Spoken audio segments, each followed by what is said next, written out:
Today, I'm going to be doing a profile on Ernest Hemingway, a famous American author who had many mental issues such as bipolar disorder, alcohol dependency, personality disorder, and head trauma.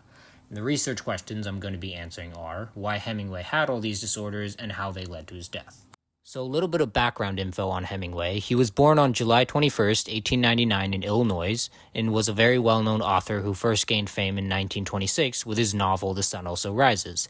Since then, he wrote many other well-known novels, such as For Whom the Bell Tolls, A Farewell to Arms, and I could list a lot more, but then we would be here a while. So, Hemingway's bipolar disorder was likely due to his family's history of also having said disorder, as bipolar disorder is believed to be genetically inherited. He did have a bad relationship with his parents, and although that most likely affected his mental health, his bipolar disorder is most likely genetically inherited. And in case anyone's forgotten what bipolar disorder is, I'll quickly go over it right now. So, bipolar disorder is a mental disorder that causes extreme mood swings alternating from the person having manic episodes and depressive episodes. During a manic episode, one will feel euphoric, have high energy, and will be easily irritable. During depressive episodes, one will feel sad, hopeless, and have a loss of pleasure in previously enjoyable activities. Like most other writers with the same disorder, such as Mark Twain and Walt Whitman, Hemingway was able to utilize his manic episodes to create the works he's become so well known for. However, this disorder was a double-edged sword as Hemingway suffered from depression, which affected him in his day-to-day life.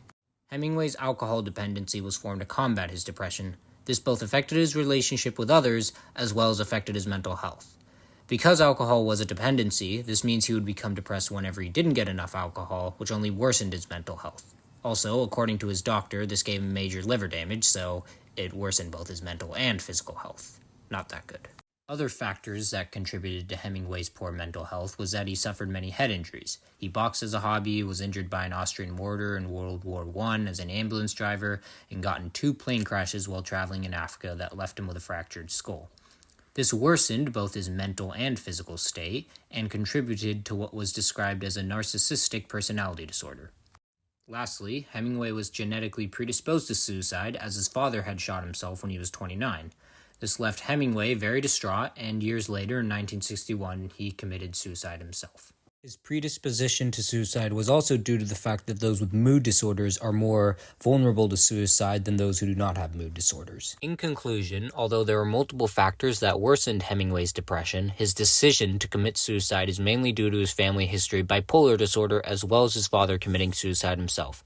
However, his alcohol dependency as well as his other injuries were most likely other contributors.